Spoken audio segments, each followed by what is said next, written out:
area of growth from last year to this year has been? Yeah, I just think, for me personally, it's kind of been my size, my weight, and my strength. This off season I was actually able to get a full spring ball and get a winter workout in, where last year with transferring and that whole process I missed spring ball and only had 5 weeks to really prepare for the season. So just being able to get a full off season of strength and conditioning, that was kind of the biggest change for me. That and just football IQ and stuff like that, pass rush. That's something I targeted this off season, something I want to get a lot better at. So worked really hard at it, and kind of see it coming out now. Detail that a little bit, Casey, in terms of what that, like fans who don't necessarily pick up on everything we talk about football IQ. So it's about where your back is to the weak side, strong side, or that kind of. Yeah, football 101, right? So just broadening my knowledge about the game itself, not necessarily just about D-line, but about secondary work, and maybe even learning about the offense, how they operate. Talking to some O-linemen, what they're identifying. Just the more you know, right? So.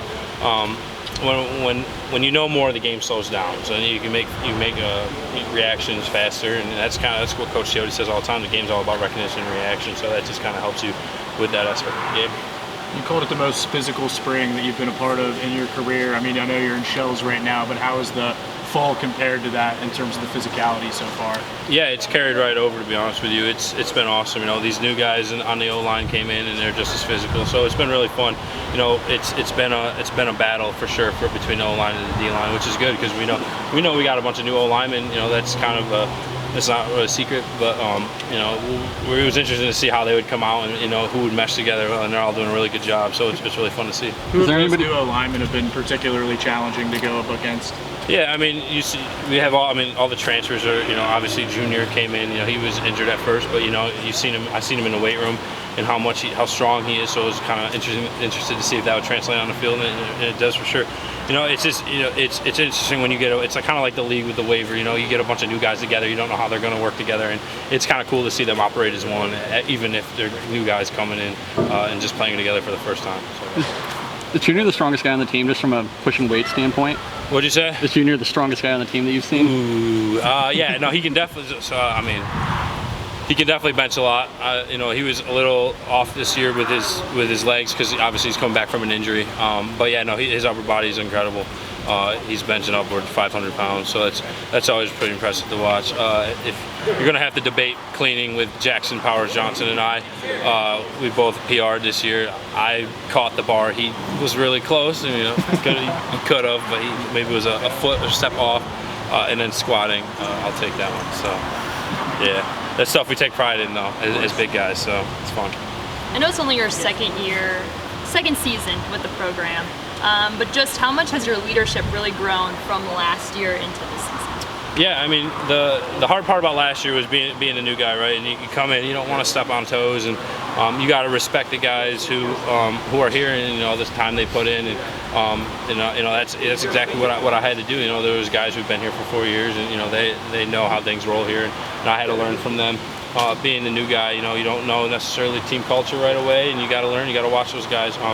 The thing about me is I've been playing football for a while, 6 years. I could write a book about it. So. It's a lot of wisdom in my head, a lot of snaps, a lot of games I've played. So I know that I have some stuff in my head that I can help these other guys with. And then just being off the road, just being the guy that everyone can count on. That's kind of what I take pride in doing the right things all the time. My dad says it to me all the time. You are what you repeatedly do. So if I want younger guys to behave that way, I gotta behave them. I gotta do the right things too. So and then just being vocal. Guys, I'm older. I'm an older guy. Guys are gonna naturally look up to an older guy. So to have that on my back is pretty fun, and just to make sure this culture that Coach Lanning wants to be implemented, I got to be the one who helps do that along with all the other leaders. So. Tony pointed out Ben Roberts as a second-year guy that was really standing out to him. What have you seen from Ben and maybe some other second-year guys that have made a big leap just from last year to this year? Yeah, it's definitely starting to click for Ben. It's kind of around that time for a young D lineman where things do start clicking. First year can kind of be a frenzy with having to get developed and then learning the playbook and stuff like that. But you can definitely see Ben taking steps forward this year, especially with his technique and his explosion. It's been pretty fun to watch. He's been doing really well out there. Is there anyone else, other second-year players on the D-line that have impressed you so far? Yeah, Michael Garner, he's not really a second year. He's kind of half year. I don't know. He came in a mid-year. He's doing a really good job. He came in. The thing impressive about him was how smart he is.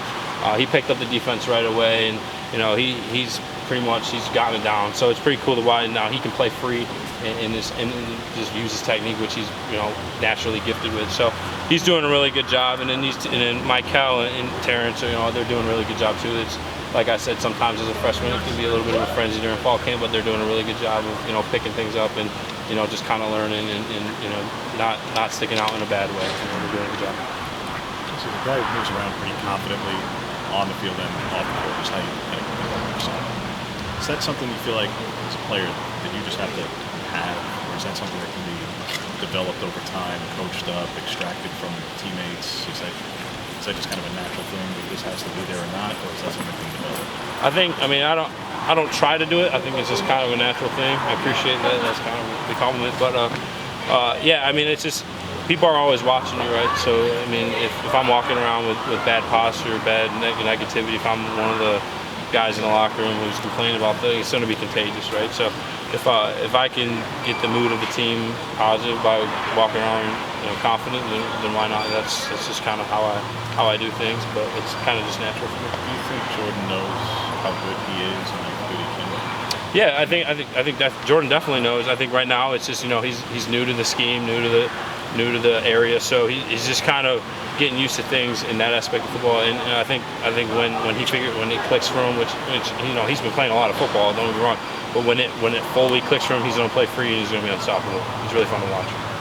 You played in the Big Ten. What can you tell fans, Oregon fans, about some of the atmospheres out there in the Midwest and the stadiums? Yeah, unfortunately, I won't be here for that. I was excited but bummed at the same time. No, the Big Ten is obviously it's the cathedrals of college football are in the Big Ten, right? You got a lot of the historic, traditional football teams and stadiums that will be really cool for Oregon to play in, and just as a fan aspect, a lot of times the Big Tens, the stadiums are 100,000 to 90,000, 85,000 people. So it's always fun to go into a big stadium like that, and then just to be a part of a big conference like that will be really exciting. I think the one thing I loved about Big Ten is like I said earlier, no matter where you go, you're playing in a historical stadium that is monumental in the game of football. So there's so much tradition, so much.